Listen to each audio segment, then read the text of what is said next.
Yesterday, we talked about Jesus reinterpreting unclean. You remember that? We get the same thing when Jesus enters Jericho and was passing through, and a man was there by the name of Zacchaeus. You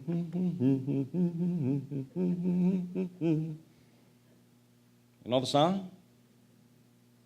He was the chief tax collector and was wealthy. Well, he would be, see? He wanted to see who Jesus was, but he was short. And he couldn't see over the crowd. Vertically challenged, as it were.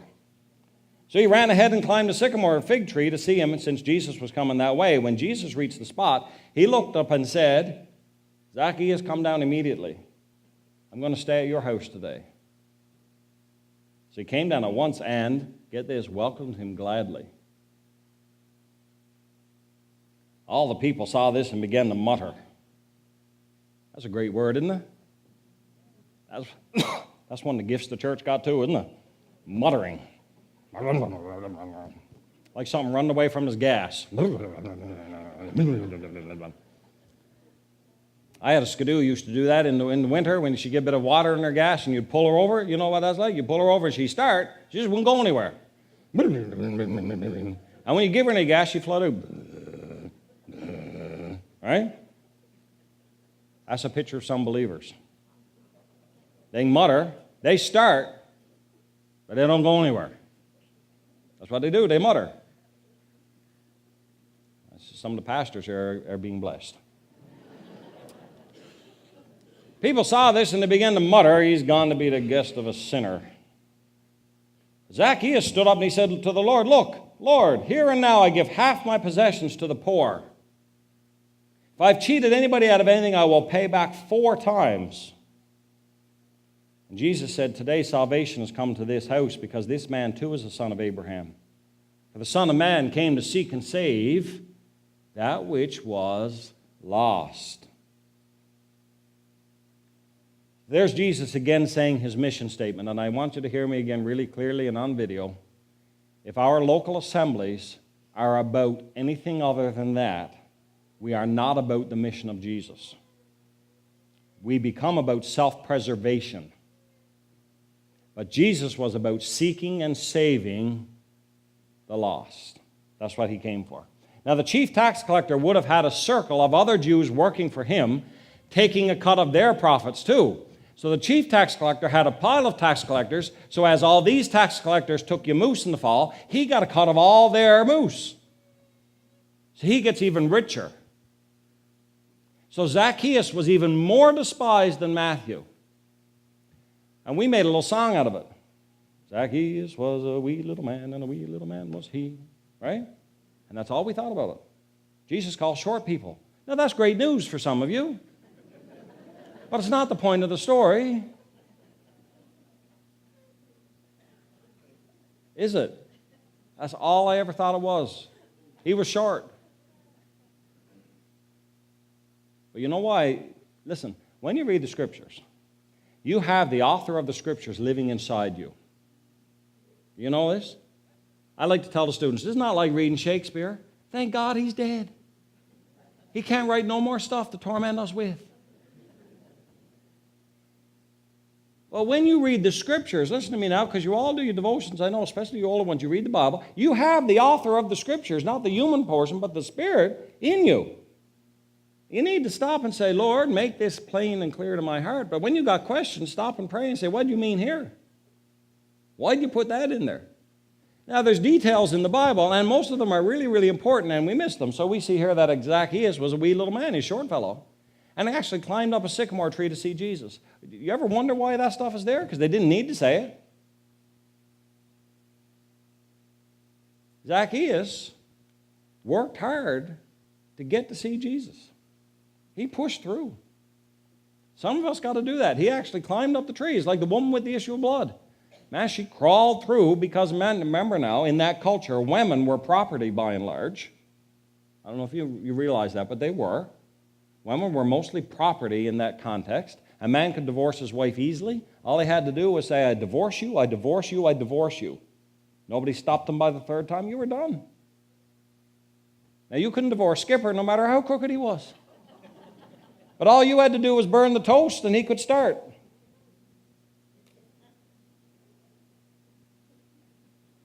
That's the way the culture was. So this woman with the issue of blood, she would have pushed through a large group of men, largely, to get to Jesus. Now, Zacchaeus here, the wee little fellow, he had to crawl up a tree to see Jesus. So we made Zacchaeus very innocent, kind of, and very, all we knew about him was that he was short. But I tell you what, if Matthew was despised, you hear Paul there and the disciples saying they're vermin. They're collaborators with Rome. You should keep your distance from them. Imagine if you're a chief tax collector and you got a dozen tax collectors working for you.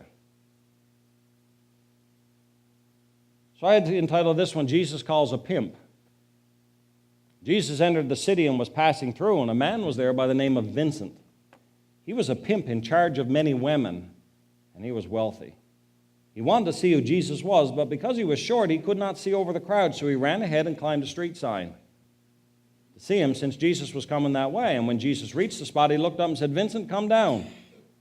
I want to stay at your house today." So Vincent welcomed him gladly. All the good Christian people saw this and began to mutter, "He's gone to be the guest of a sinner." But Vincent stood up and said, "Lord, here and now I give half my possessions to the poor, and any of the women that I have prostituted, I'll help them find jobs and regain their dignity." And Jesus said to him, "Today salvation has come to this house too." I'm quite sure if we had been reading the stories of Patricia and Vincent, our Jesus would look a lot less safe than our Jesus has looked. That's the type of people he went after. Jesus eats with tax collectors. In that culture, to eat with somebody was to identify with them.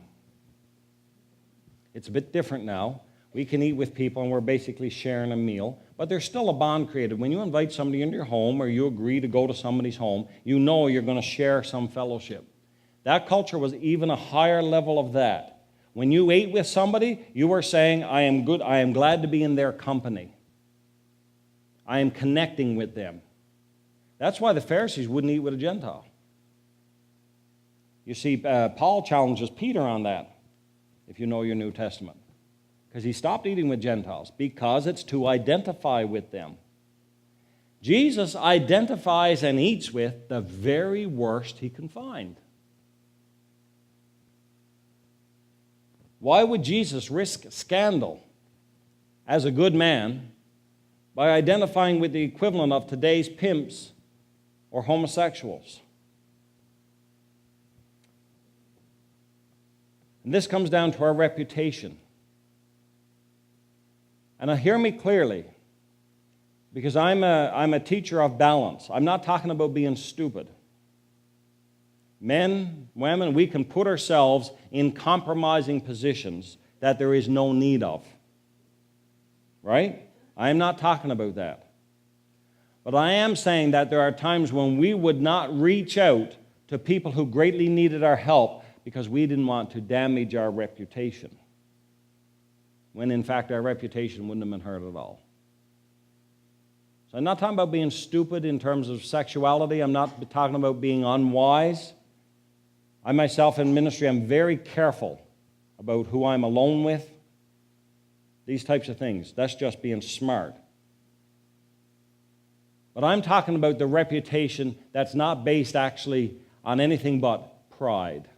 I don't want to be seen with them because nobody likes them. That's the kind of thing I'm talking about. Why would Jesus do that? Because Jesus didn't care about the scandal.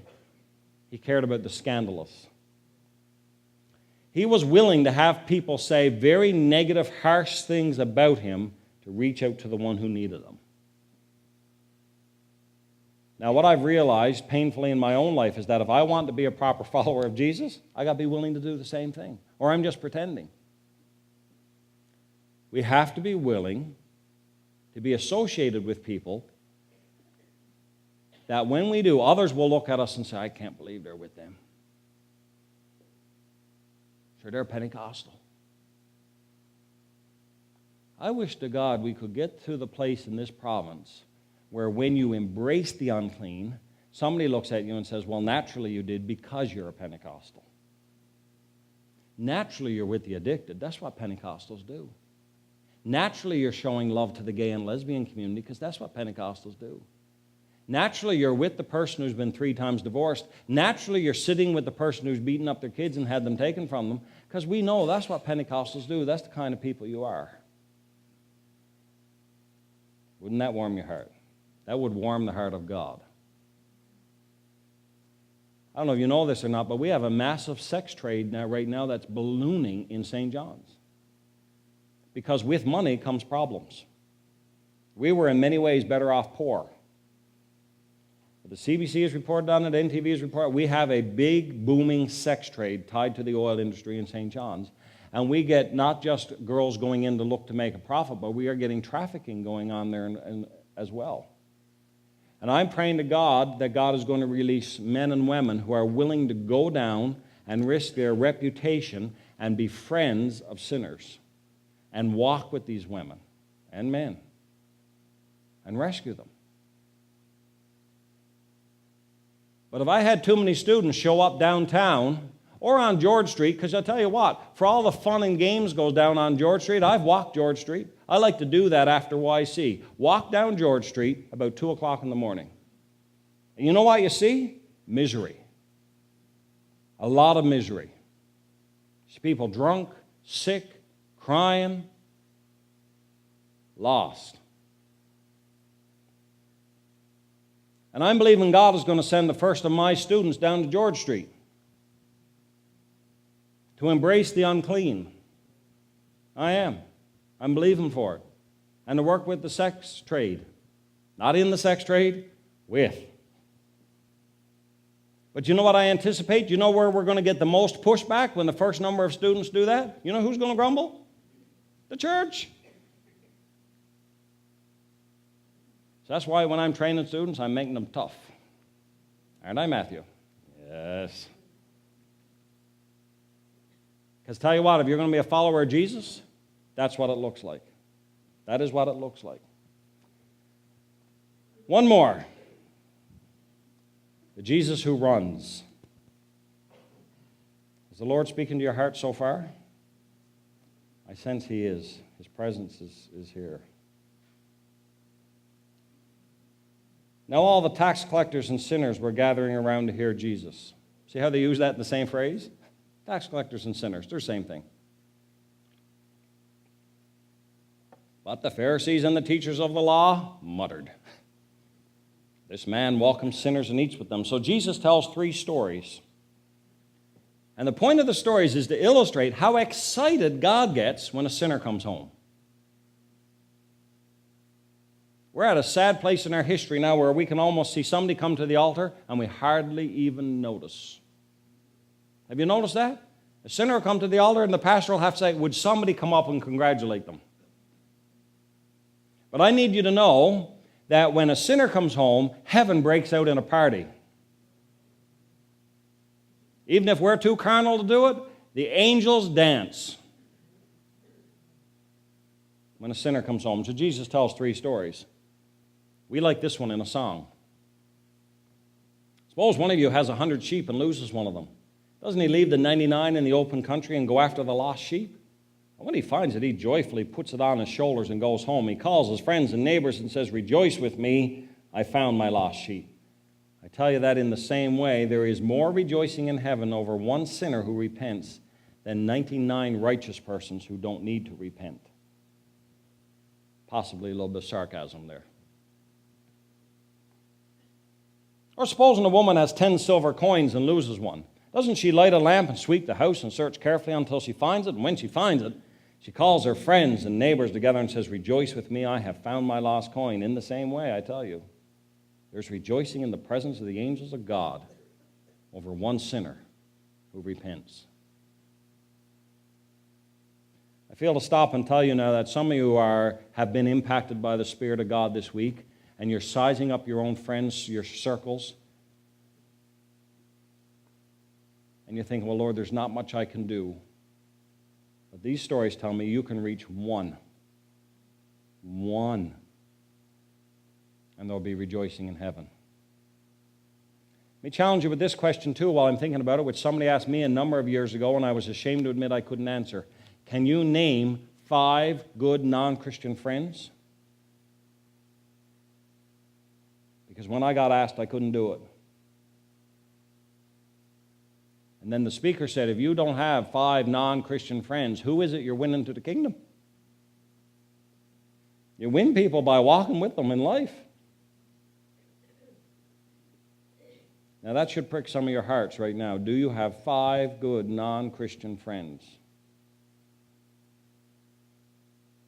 I'll tell you how the Lord provided for Melinda and I. We got a motorcycle. It's true. And in motorcycle, people will ride with you anywhere. And anybody will ride with you. And we build a nice circle of friends just by riding motorcycle with people. See how God moves? Hallelujah. Some of you don't believe that. Jesus' third story is the prodigal son. There was a man who had 2 sons, he said. The younger said to his father, Father, give me my share of the estate. So he divided his property between them. Not long after that, the younger son got together all he had, and he set off for a distant country. There he squandered his wealth in wild living. After he had spent everything, there was a severe famine in the whole country, and he began to be in need. So he went out and hired himself to a citizen of that country, who sent him into his fields to feed pigs. He longed to feed his stomach with the pods that the pigs were eating, but no one gave him anything. When he came to his senses, he said, How many of my father's hired servants have food to spare, and here I am starving to death? I will set out and go back to my father and say to him, Father, I have sinned against heaven and against you. I am not even worthy to be called your son. Make me like one of your hired servants. So he got up and he went to his father. But while he was still a long ways off, remember, Jesus is telling the picture of God, how God reacts to lost people.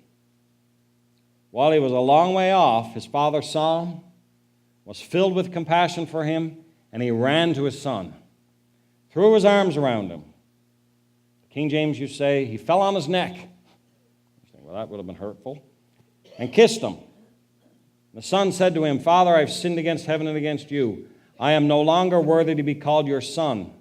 But the father said to his servants, Quick, bring the best robe and put it on him. Bring the ring on his finger and sandals on his feet. Bring the fattened calf and kill it. Now, in that culture, they never ate a lot of meat. So this is a big deal. Let's have a feast and celebrate. For this son of mine was dead and is alive. He was lost and he is found. So they began to celebrate. And of course, Jesus is using the older son here as a picture of the church. He was in the field, and when he came near the house, he heard music and dancing. So he called one of his servants and asked him what was going on. And they said, Your brother's come, and your father's killed the fattened calf. And the older brother became angry and refused to go in. So his father said, Listen, all these years, or he pleaded with him, but he answered his father, All these years I've been slaving for you and never disobeyed your orders. But you never even gave me a young goat so I could celebrate with my friends. When this son of yours who has squandered your property with prostitutes comes home, you kill the fattened calf. My son, the father said, You are always with me, and everything I have is yours. But we had to celebrate and be glad because this brother of yours was dead and is alive again. He was lost and he is found. You can almost picture us in church saying, I've been here all these years. I've gone to church twice a Sunday, 3 times a Sunday one time. You just get your dinner eaten, you had to go to Sunday school. No sooner did you get out from that and church started up again. And it wasn't short like it is now either. It was long. And they never had cushy pews either for your tender posteriors. It was hard. We sat there till midnight. And I give them a 10th part all these years. And most times I didn't want to. I did everything you should have. And Skipper here down the road, he'd been living like the devil. And now he wanders in and he gets saved. What's up with that?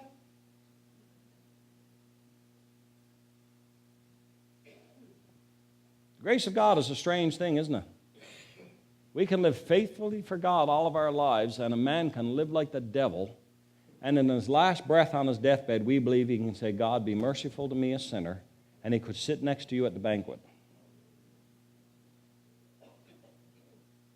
And because we're grateful for the grace of God, we would want to say, that's fantastic. But I'm sure there are times some of us says, I can't believe God does that. I've been here slaving for God all these years in misery.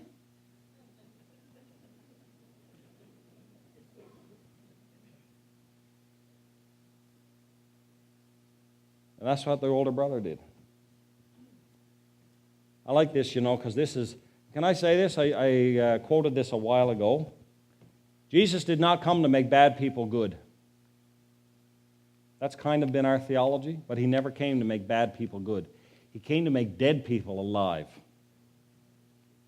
That's very different. And the Father says that here. This brother of yours was dead and is alive again. And that's salvation. We see the lost sheep got into trouble on its own. It was at fault. You ever notice that? The sheep got lost on its own. Jesus doesn't mention that. We kind of have a way now of when, if somebody is to blame for their own troubles, we don't feel like we need to help them. So if a tragedy happens or if something bad happens, somebody really gets messed up in sin, well, if it wasn't their fault, we're all there to help. But if they're at fault through their own bad decisions or stupidity, we're like, well, they should have known better. What they think was going to happen when they run around with young Missy? Of course his marriage is in trouble. We know that was coming. Jesus consistently leaves out the part where the person is in trouble because it's their own fault. We'll see it again tomorrow. So the lost sheep, he wandered off. This is his own fault. The lost coin does not a thing to help. But yet the woman searches, which is a great picture of what the Spirit of God is doing in our town. Searching out people all the time, searching out for the lost. And I'll tell you this, and I want to say it to you again. You think of the least God-fearing person in your town, the most God-hating, God-cursing person there, and I guarantee you the Holy Spirit is already poking at their hearts. There's just maybe nobody from the church around to help out. And then the prodigal son squanders the gifts to him, given to him. He could have had it good. He got a third of his father's estate, which was insulting to the father. Prodigal, I don't know if you know this, the word prodigal literally means wasteful. He asked for a third of his father's possession before his father dies, which was unbelievably insulting in that culture. Well, because you know what it does? It's kind of like if you did it now in a way. If you looked at your father and said, I'd like to have your money before you go. I knows what I'd have got, a root and a rear end. Because basically what you're saying is, I really only value you for your cash, and if you could give it to me now, I won't have to wait for you to kick off. I mean, that's offensive, right? I'm not even going to have the good grace for you to lie down and get cold. I want your cash now, because that's really all I'm waiting for. But the father graciously grants his request, nevertheless, and the son moves to a far land to dwell with pagans and spends his fortune on prostitutes. Broken and hungry, he then submits to the ultimate humiliation. He is working for the Gentiles, feeding pigs. Do you see how this story gets loaded up? He's gone to a far land, which the Jews knew meant Gentile territory, and he's so desperate he's working for a pig farmer. Again, unclean, unclean, unclean. And with prostitutes. And you missed probably this part of the story, and I did as well for many, many years. But his father, the Bible says, and some of you have preached this, when he was a long way down the road. Now, the only way you see somebody a long way down the road is what? You're looking for them. He was watching for him. And this part I always missed. The father ran to him. For the Jews listening, that would have been the most profound part of the whole story. And it never meant a thing to me for years and years. You know why? Because Middle Eastern fathers never, ever run. It's undignified. He would have been a wealthy person, because you see he had lots of servants around and all this. And if you've seen pictures of them, they're dressed up in many, many fancy robes. And they never ran. You never showed your legs, ever. You were too dignified. It was a sign of your wealth. You walked very precisely with dignity, because you're a wealthy man. But this father's out on the front door looking for his son who's just been in a pig pen. And when he sees him, he runs. The commentary I read said a wealthy landowner running down the streets of his village itself would have been extraordinary. People would have been shocked to see it. Jesus' listeners would have been thinking this: what kind of crazy love is this that the father runs towards such an embarrassment of a son? When Jesus said the man ran, they'd have gone, that can't be true. He was just in a pig pen. It'd be one thing if you took him in, like the son said, and made him a servant. That would be gracious. No. The man is there on his front step, dignified though he was, and when he sees his son a long way off, he boots her down the road. And this would have shocked Jesus' hearers. And remember the context of the three stories, right? All the tax collectors and sinners had gathered around to hear Jesus, and the people began to mutter. And Jesus said, let me tell you three stories of how God feels about these tax collectors and sinners. The lost sheep, the lost coin, and the lost son. So how does God feel about people who squander their opportunities, squander their gifts and talents, and live in ways that are absolutely dreadful to us? Well, he runs towards them. He runs. God runs. This is the God who runs. And I'll tell you this, and this God has really made this real to my own heart lately. The more messed up you are, the faster God runs towards you. Not like the church so much. But God, the more messed up and desperate you are, the more he runs towards you, because heaven is the most excited when the most broken comes back. Because God is in the business of redeeming really broken people. And the more messed up you've been with sin, and the more you've become unclean, the more excited heaven gets when you come back. And that, friends, in a nutshell, is the message of the gospel of Jesus Christ.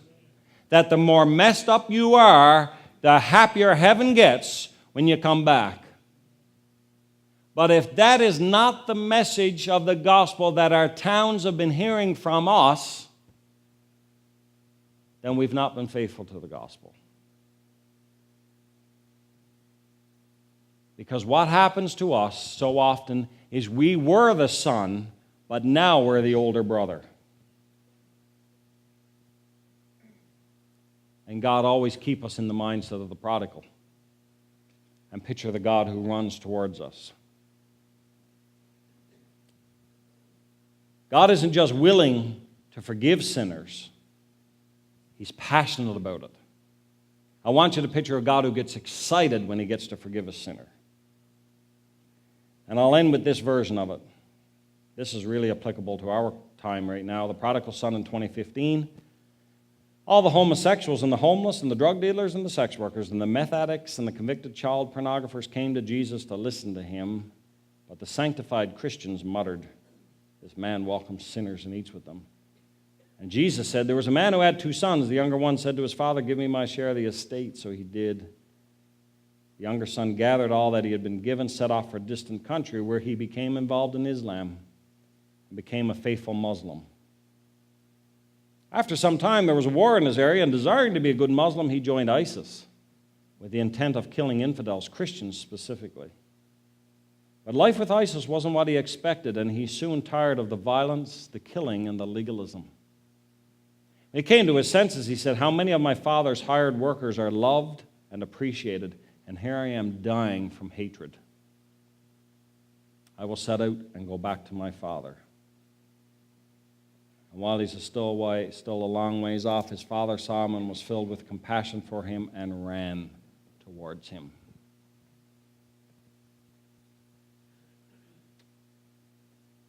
That is a picture of the God you serve. He goes after lost sheep. He goes after the lost coin. He goes after the lost son. You need to hear me clearly when Jesus said, and he said it, I quoted him yesterday, "I didn't come to call those who think they're righteous. I came to call those who know they're sinners. But I'm afraid that we as a church go after those who think they're righteous. And we're afraid to touch those who know they're sinners.